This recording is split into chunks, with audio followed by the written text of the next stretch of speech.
someone's on the phone for us. Maybe it's your father. I like when he calls. That'd be really cool. So let's see. You pick it up. Just tell him he's live on the air. WGBB, you are live on the air. Who's this? This is Phil. Hello. Dave's dad. Oh, I'm so glad you called in. And you weren't calling for Verizon. How you doing, Dad? I'm fine. I can't believe you're still up. Well, we're so entertaining. Yeah. Did you like Dave's jokes about I don't know the kids in New Jersey? it's not my bag. Good. Very diplomatic of you, Dad. Don't you think he's a horrible, horrible person for saying half the things he says? Yeah, he's. Thank you, Dad. He can be. Thanks for calling me a horrible person some of the time. Yeah. Now listen, as long as we have you, can you tell us a very embarrassing David story from when he was growing up? Did he do anything embarrassing when he was little? Daily. Did he do anything embarrassing? Yeah. Well, you can tell one of the delightful shock stories. Yes, that's just exactly what came to mind. He's probably told this on the air here before, but I'm happy to hear it again. Well, Dave, as an infant, didn't have hips to speak of. I was born without hips. No, I'm not born without hips. You just I used to walk on my elbows. He had very slender hips. Yeah. And he's running around the house, and his diaper invariably would be down around his ankles until he'd step out of it. So he'd be running around the house, nude, and ain't nothing wrong with that. I would come home from work at 3, 4 in the morning and sit on the sofa, and that would be my chance to talk to him. And he's standing directly in front of me. And I reach over to switch on a light. And as my hand touched the switch, I got what I thought was an electric shock. Till I realized that he had timed it so perfectly. He let go with a stream against my leg. And I said, if he's peeing on me at this age, what's he going to do when he gets older? And we found out, didn't we? Oh, yeah, well. You peed on your father? Oh, yeah, a couple of times, but that was the best one. It's not just peeing, it was the... Oh, yeah. You remember the first... Well, no, you remember. I told you about the first time. We had just taken him home from the hospital, I think, and I'm sitting with him, cradling him in my lap, and all of a sudden I said, oh, this must be what they talk about when they talk about the glow of fatherhood. And then I said, no, wait a minute, this is more than just warm glow. So warm. It's wet, warm glow. And I realized that he had bathed me in fluid, shall we say.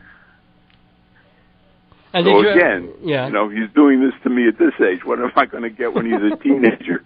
And what did he do to you when you were a teenager? I was a pretty good teenager, come to think of it. Yeah, I don't think I gave you much grief. If you were such a good kid, how come you're an only child? Was there ever any thought of a brother or sister? Or was my birth so difficult? And the subsequent, hospitalization and all that, and, et cetera. Yeah, well, you know the story. We went through a lot when you were born, and we weren't ready to tackle it again. So it was Dave's fault. So what? It was Dave. It's all Dave's fault, right? All Dave's fault that there was another lay that on him, yeah. And you can pay for the psychiatrist visit. No problem. I'll be in Thailand by that time. In the meantime, he's presented us with lots of nachas to make up for it. Thank you, Dad. Well, but he gave us Joyce. And are you waiting for grandchildren? If he wants. It's strictly up to him. He's given me a symbol. He says he wants one. He put one finger. I want one grandchild. Yeah, I'll work on it. We've got 2 grand puppies. That's right. That's right. We've got grand frogs. Oh, yeah, We've got grand potatoes. The potatoes are the best. What do we need? Grandkids? And don't forget, I also have my earwax that I've been keeping for years. I have a little bowl of earwax that I've named Eustacia. I'm so glad you shared that. No, it's very easy. I mean, you know, we don't feed her. She's just there. She watches TV. I can't believe Joyce puts up with you. I really can't. I don't know how you stay married. I guess it's because she's in another state. That's right. We live apart. That works very well. If she only has to see me, 2 days a week, it really did helps. David tell you where he's traveling to? That's what I always said about Mom. What? I said one of the things that made us have a successful marriage, poo-poo, is the fact that we never saw each other. When we saw each other, it was always like old home week. Well, that was only in the early. Now you guys are like linked by you're almost Siamese, you know. And how many years have you been married? Well, I'm one of these crazy guys who can't seem to get enough of his wife. Well, I've talked to your wife, and I've met your mother. You must have at some point. But I remember talking to her, and she's just lovely. So you made a very wise choice. Delightful woman. And you must be married about 46 years, I'm assuming, or 47. How old are you, Dave? How old are you, Dave? Well, I just turned 45, so that's what I'm saying. 45, okay. Let's so hope we'll be married 42 years. Oh, your father gives it back to you. He does, a little bit. Where do you think I get it from? The line of my humor streams from my grandfather on my father's side. Don't blame it on me. You've taken it so far, so much further, and perverted it so. Well, each generation, if I ever decide to have a kid, he'll have to go so much further than I do that he'll make Sam Kinison look like Mr. Rogers, Well, Dave and my father, he should rest in peace, had such a terrific relationship. And my father was an inveterate kidder. Mm-hmm. Yeah.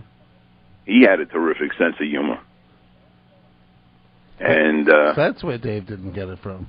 I think that's where he gets it. He gets it. He used to stab me with knives and go tee. Yeah, right. You got the right guy. Just kidding. He was one of the most gentle souls that you've ever come across. That right. Well, the thing is, Dave's always in a fairly good mood, except when he's not. Right. But normally that will come as a shock to my dad. No, on the air, when I'm doing what I want to do, when I'm being creative, I'm in a good mood. Most of the rest of my life, I'm in an incredibly sour and bitter mood. See, now I never got that, Dave. I always, until I really met him, I thought he was a really nice guy. Until you got to know me. I was shocked. I was shocked at how hateful he is at something. Who? Your son. Oh, I'm my son? Awful. He hates a lot of stuff. Oh, yeah. Oh, yeah. I'm just so surprised. He just seemed like such a nice guy. And by the way, Mr. Lefkowitz, I have to tell you one thing. Yeah. You're listening to WGBB Freeport. Am I really? Yeah. Yes. Well, every hour on the hour we have to do an ID. And that was a very good one. That was really... Dave, did you know that? What is that? You knew I was going to say that? Yeah. Because I was looking at the clock and I saw you looking over my head, and I thought, Jeff's going to do it. And he did it quite well. I'm so impressed. So, Doug, how was your week? What did you do this week? Oh, I don't know, the usual. Did you go to the men's club? Please remember that we're talking to a bunch of people out there listening who don't know what your usual is. All right. Well, my usual is I spend quite a bit of time online. Okay. Really? And, well, for people who don't know, I'm in a wheelchair. So my activity is really limited. So when the Asian brides come over, you have to send them back. What? But, thank God for your mother. Yeah. She makes sure that I get out, go to a restaurant, and... You don't have a motorized wheelchair? Oh, wait. In the house. But I'm not going to take it out because I have had the experience of being out with the motorized wheelchair and having it die. Oh. Somewhere far from the house, or not that far enough from the house, and then having to worry about getting back to the house. Brenda would want to go out for walks. So we tried that. I'd be in the chair and she'd be walking. Mm-hmm. And this was fine until the day that the chair died. Oh, and then how do you get back? Right. But the thing is, the other wheelchair that you have to be pushed. You don't have one of those chairs where you do the wheels yourself. So that is kind of limiting. You have that old thing that they did in Annie for the president, that wooden wheelchair with the little... Might as well, yeah. Yeah, well, if I had one of those with the wheels on the side, turn yourself... Yeah. You'd be doing wheelies. I could probably have gotten back to the house without a problem. Right. But at least in the house you have the screw or a rascally type thing, where that you can motor around. Do you have a rascal, a jazzy, or a hover round? I don't know the brand. What I like is that Tom Cruise invented the hover round. What? There's a man named Tom Cruise. Different. Because I am Tom Cruise, the inventor of the hover round. His name is Tom Cruise, but it's not the same Tom Cruise. The hover round, that's a nice chair. Oh, okay. It's a nice chair to hover around. Will do the job. Thank you so much. Did you get my email about the drunk people? Jeff is talking to me. Oh, that was funny. Did you send it to your father? No, I can't really send that because there's a couple of things in there that. Well, they were just two booby pictures. You want to explain? It's really, really funny thing that's going around. It's the top 10 or top 20 hangover people of New Year's Eve 2009. And it's pictures taken. So bad that I can't. You think. No, but send it to your father. I will, because it's just people. They're slumped over toilets. They're just in unbelievable positions. You wouldn't figure the body could actually go into that position, let alone sleep that way.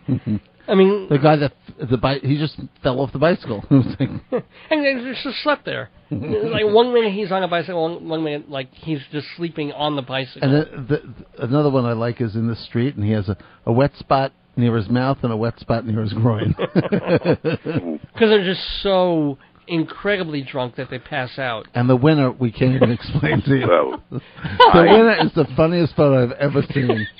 I had a friend who told me that he was so drunk. I mean, he was a drinker, but this one time he was so drunk, he came to walking down the street without his shoes. He had bruises all over his body, had no recollection of how he got there. And that was me. God forbid. I said, "Wow." That was my hazing from the Masons. This is when you got a problem. Yeah, that's bad. But these people are really hilariously funny. Yeah. Well, the last guy, we'll send it over, but for people who don't get to see it, what, he's actually real people, or is it just? No, this is real. Cartoon? These are actual pictures of people taken on New Year's Eve who wound up incredibly dead drunk and passed out. And these are the various positions and places that they're passed out in. And the last one is just this guy who is sleeping with his face in the urinal. Oh, God. I guess he was throwing up. or whatever. No, or he just slumped over. No, he probably was throwing up. Oh, really? Oh, you think? Yeah, of course. And the toilets were full. Oh, God. Didn't Cosby do a thing like that? Where he's sick, he drinks too much and he gets sick, and then he puts his face, he says, and you wind up putting your face in a place that was never intended for your face, and then you say, "Oh, thank you, porcelain, for being so cool." Yeah. No, it's so true. But you have to. I'll forward it. People who end up with the toilet seat around their neck. Yeah. There was a guy with the toilet seat must have broken. He just had the seat around his neck. It sounds like it's something that I would appreciate. Yeah, it was kind of fun. You know, my cousin didn't appreciate that. She said it was horrible. I shouldn't ever forward her stuff like this again. Oh, please, it's you hysterical. never know how somebody's going to take something. Yeah, but this is also my cousin who's a little touchy about stuff. She was the one who was afraid we were giving her name over the air. Remember Oh, Janice? this is Janice Goodman of No. 458. Yeah, but her last name isn't Goodman. Okay. Oh, no, but I still, her phone number's still the same. It's 516-555. 516 in California. Very good. Yeah, okay. But she was the only one who everyone else thought it was hilarious. Well, there's always somebody that's going to object. Or find I mean, some of the stuff that I have enjoyed over the years from various comedians and whatever, and I think it's hilarious. There's always somebody who doesn't find it funny. They just have to get over themselves. Like when I see documentaries about the Holocaust, and then you see like the boggies going down the chutes, or they're opening the oven doors and stuff. Don't even go there. I find that amusing, but other people, you'd be amazed. David, that is not a subject for humor. Oh well. Or Pol Pot, the killing fields. You are a horrible, horrible person for doing this stuff. It's like, how do you clear a killing field in about an hour? Pitchfork, It's like you are a horrible, horrible person. Okay. This is a news catchphrase for you, David. I'm a horrible, horrible How does your person. wife stay married to you? I just don't know. She's so nice. Yeah, she is so understanding. Joyce What a is sweetheart. the most lovely person. I'm just My shocked. son and I, thank God, have been blessed finding the two most understanding women. Well, to me, Joyce is a saint. Hey. I agree. I love So it. is Brenda. Yeah. That is true. Yeah, but you're very nice, too. You're not as horrible a person as David. You couldn't possibly that's be. True. You're a grumpy person. I definitely got my anger he's and not my grumpy. Do I sound grumpy to you? No. Okay. Yeah, okay. Not at all. Dad's never grumpy. Okay, sure. What is the drunkest you've ever got? Wait a minute. What? Wait a minute. When I'm fast asleep, when I was working nights, Oh. right? Yeah. And all of a sudden, I am awakened by these voices arguing. And who is it? Yeah. My wife and my 4-year-old son having a debate. Loud. And my son doesn't have the brains to shut his mouth. It is his mother. I never have I? It is his mother. A little respect, a little Derek Eretz. Wouldn't hurt. No. He's got to get the last word if possible. And I'm still in bed, having gotten, 2-3 hours of sleep. And so finally, I'm lying there, and now I'm awake. And I'm trying to control my anger. Now I'm mad at him. I'm mad at my wife because she should be able to handle him better. And I said, but I'm not gonna get upset. And the longer it goes on, the worse it gets. Mm-hmm. Until finally, I jump up out of bed, go to the kitchen, to the bedroom door. David's like reliving this as we're speaking. Swing it open. Now, we lived in what they call the railroad flat, with the long hallway and all the rooms off the foyer. Yep. Foyer, if you prefer. And how do you spell theater? And now he looks up and he sees me coming. And he knows this is his last day on earth. And he says the one thing that could have saved his life. As I approach them, I get within a foot of them after traversing this, about 20 or 30 feet. Mm-hmm. He looks up with all the innocence of a 4-year-old and gives me a wave with his hand and goes, "Hi, pal." It took all the air out of my balloon. It was the anger just flowed out of me. That is hilarious. It was the one thing he could have done to save his life.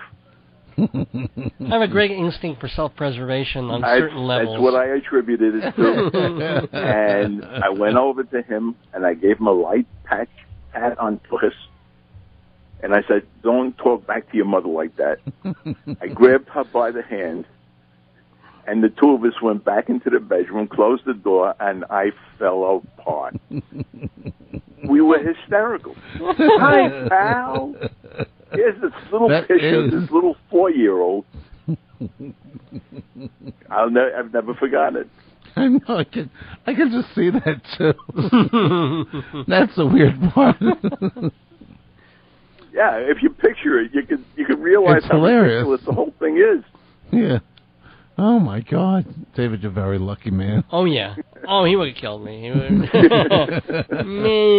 saw it. He saw it.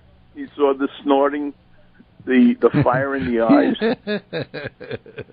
and gave you the big hi, pal. Hi, pal. Oh my God. He never called me pal. The one thing I always tell David, I think his word usage is incredible. It always was. He knows the right word to say at the right time. He really does. That is true. And his writing is excellent. Thank you. Really man. excellent. Jeff has reservations about me as a performer, but he doesn't so much as a writer. Which now, let me ask you this. Nice. Yeah. What do you think of the rabbi? You're asking me? Yes. I'm not a particular fan of the rabbi. Me neither. As David knows. He does not. So we're basically in the same boat, huh, David? Yeah. You know, most of my family does not. They've come around and supported him somewhat and admitted when certain things were funny or were okay. The eye chart but they'd rather was nice, not, right? Huh? The rabbinical eye chart was good. Yeah, it's the only thing you ever bring up that you like, and we've I I also like the opening to the show, the dancing in the backyard. Yeah, but you like the cute stuff. You don't like to go to dark places, and that's where I need to go.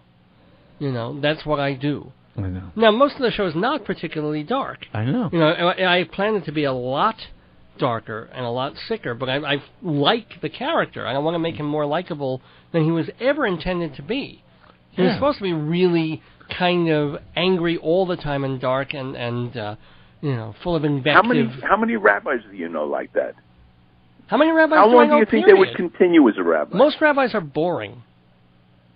Most rabbis are boring guys who go up there and give, you know, they have to be nice, they have to be cute sermons, they're amusing, but really, if you're watching them on TV, you click. But you're in the thing and you laugh at them because they're funny in that situation. You're happy for any joke, and 3 hours on a Saturday morning, you know. So the rabbis that we know, okay, they're nice people.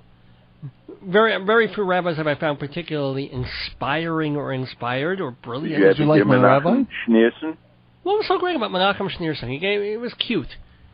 He was cute. He sat there and he made speeches, and everybody went, ooh, because he was born into the whatever. Fine, great. You know, really nice guy, really did some lovely things, but, you know. Well, you know, you're related to to Rabbi Pam. He's supposedly was a wonderful person. Sure he was. But I'm just saying, you know, what rabbis have impressed you so much that, you know. Well, what rabbis have given you the impression that they're idiots? None. My rabbi is very far from an idiot. Okay, now let's get on to another one. How about Peter Fitzgerald? No, we get on a good time. Okay, I'm sorry. Oh, well, you remember Peter Fitzgerald, Dad? Yes. Well, you probably don't like him either. He's the Percy Duff Tonsils of your... of the show, right. Yeah. Now, do you think if your son is a little homophobic? Well, he's not homophobic. He has a weird kind of homophobia. He's just afraid people are going to think he's gay. Well, so is everybody in Hollywood. It's like a personal homophobia.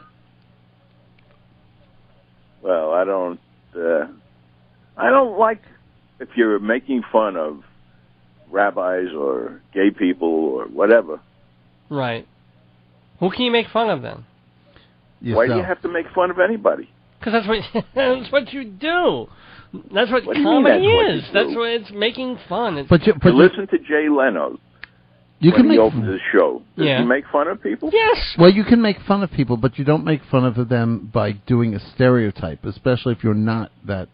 Well, first of all, I am that Jewish stereotype. Not of the gay stereotype, but of the Jewish one. And you said Leno doesn't make fun of it? Listen to his monologues. All he's doing is making fun of celebrities.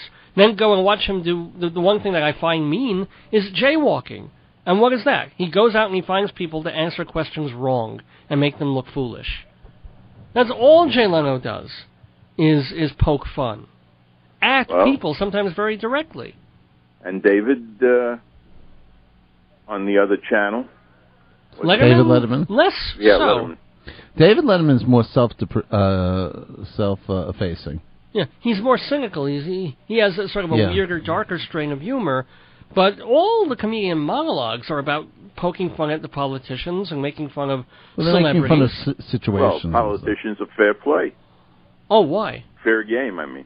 Because they're in the public eye. But can you make fun of Obama? Because then you're making fun of a black man. They make fun of Obama all the time. Not yet. Dad, are you there? Yeah. Oh, okay. We thought you fell asleep or something. No, we suddenly got this weird interference noise. I don't know what that was. No, but I'm saying it's like, you can make fun of Obama, kind of. It's because you were going to make fun of Obama. We got that weird interference. That's right. That's right. CIA's listening in. No, I'm just saying everything is fair game. It has to be. It is, but you shouldn't. Why? But you shouldn't make fun of. You shouldn't do stereotypical. There aren't enough things to talk about without getting personal. You need an angle. I need an angle. People, to make a joke is like, why did the chicken cry? I mean, it's one thing to try and make a joke, but if it's not connected to anything, it's not going to land. It has to come from a point of view. It's got every comedian is coming at the same.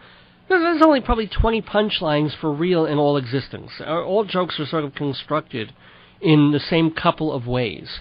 It's who's telling it and how they're telling it, and what the point of view is, and what where the joke lands sociologically in that time period from that person. What makes a successful comedian is when they come up with a different way of presenting this stuff.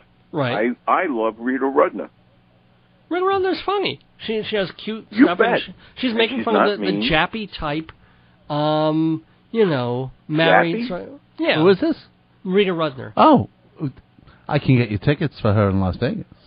You get them to Las Vegas. You can get them there. Do you want to go to Vegas? I'll get you to Vegas. The thing I always think about when we do the radio shows is that this is just being broadcast into space.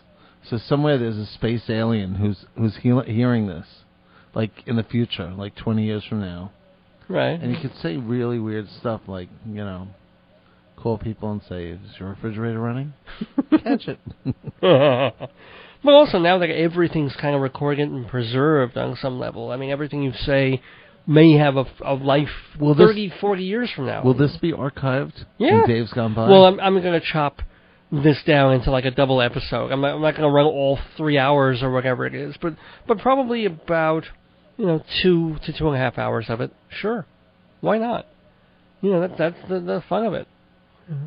I'm upset that your father won't go. That your father can't get your mother on a plane to go to Vegas anywhere to see Rita Rudner. It's not going to happen. When I took Mom, I forget where we were. We were on vacation, and we went to, I think it was Pennsylvania, Dutch Wonderland or something like that.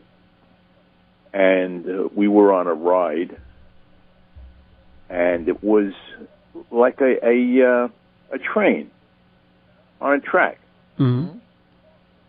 But it was a little bit high. Little elevated. Your mother, God bless her, she stuck her finger, her nail, into the back of my hand and made such a dent and didn't let go until we got off of that thing.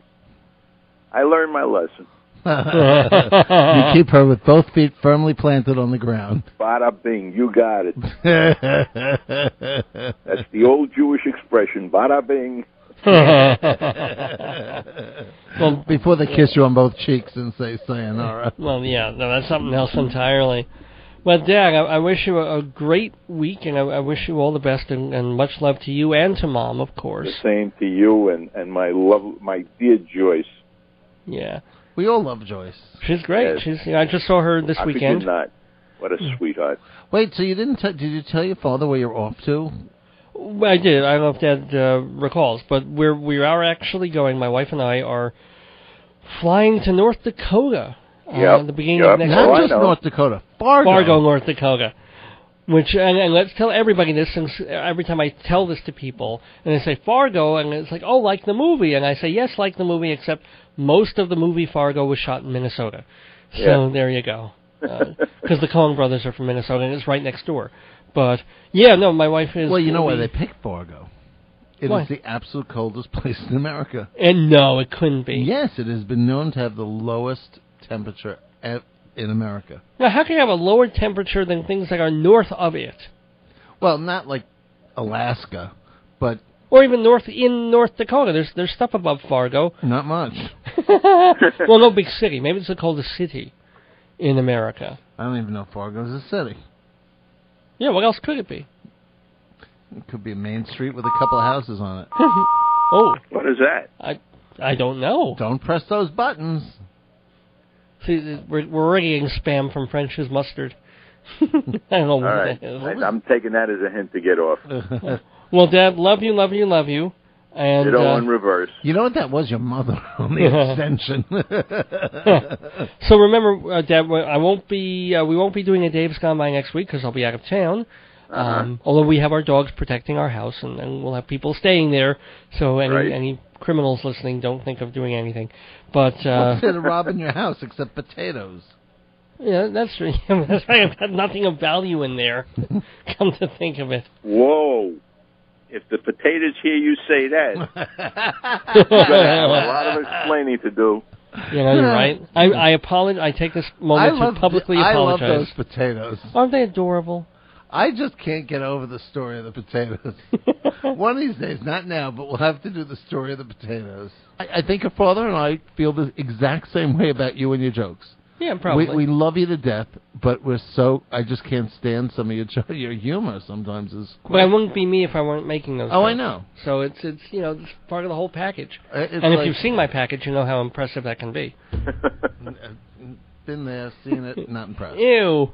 No, you haven't, and no, you won't. Yes, I have, because you walk around without shoes and you walk around without pants. Come on. When do I walk around without pants? In the summer, you change into shorts. Yes. Yeah, well, there ain't nothing you can see in them shorts. No, there ain't nothing impressive, I'll tell you that. Well, this much I know. You don't need to tell me that. Let's call Joyce. I don't know. They ain't been making any babies. This is true. And when was the last time you saw your wee-wee? There's a big bulge there. Yeah. See how he gets so personal? This is what friends do after a while. We just get mean. Well, that's what makes The Amazing Race so good. I worked with a girl who was curious. She says, could you find out for me how he's built when you go to the men's room? I said, what? Yeah, I want to know. She wasn't exactly the home type. Yeah. You know what I mean? So I didn't try to find out anything for her. But when I got back and she says to me, well, I said, all I'll tell you is he can't wear anything shorter than Jamaica shorts. Nice. So I don't know. I don't know how he felt about her, but I may have done him a big favor or disservice. You know, I thought that was a joke coming up. I didn't realize that was a true story. No, that's a true story. Good Lord, that's quite a. Did you date that girl? No. Sounds like she'd be fun. She was married. I was married. I am married. Oh, so it was just in fun. It was just. No, she was probably serious about the other guy. She was curious and. Oh, well. So you didn't take a big gander into the next stall and go, excuse me, so-and-so wants to know. Yeah, can you just imagine me? Did you tap your foot? Do you mind not covering up so fast? Oh, man.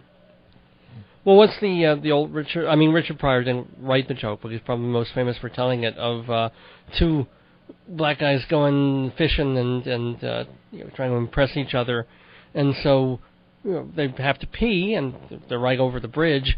So the first guy unzips and takes it out, and he's standing there and he goes, "Oh man, this water's cold." And the other guy does the same thing. He says, "Yeah, it's deep too."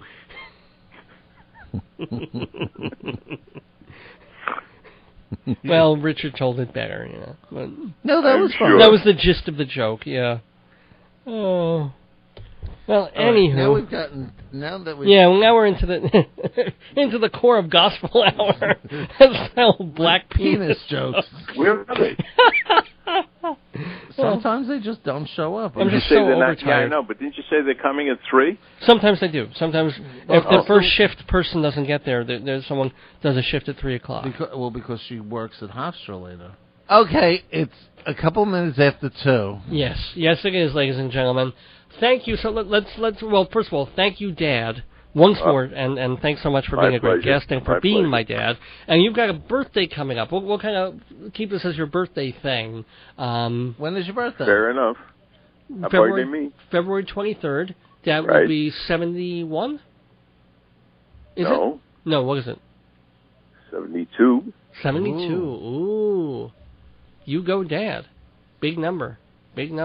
So happiness and health. Not that big. Thank you. He's still young at heart. So tell you what, maybe on the 22nd... Your mother keeps me young at heart. If we're doing a show on the 22nd, maybe you'll call in if we get a couple of minutes after midnight, and you can celebrate your birthday right on the air with us. Of course, I'll be in Thailand. Oh, shoot. Well, with me then. All right. But I'll get you something in Thailand. Yeah, get Dad something good. Or get him an autograph of somebody really cool at that holiday thing. Oh, yeah.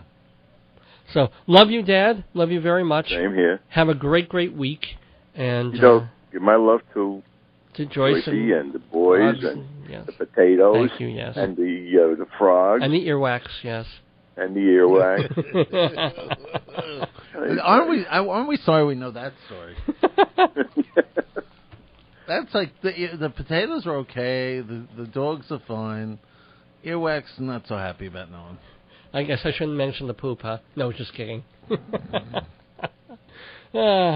I may never visit your house again. Well, it's your poop. We saved it last time you were there. I may never visit my poop again. Aww. All right, Dak, have a great night. Okay, you Thanks too. Thanks so much. It was such a pleasure talking to you. Love to you and Mom. Have a good night. Okay. Have a good one. Bye.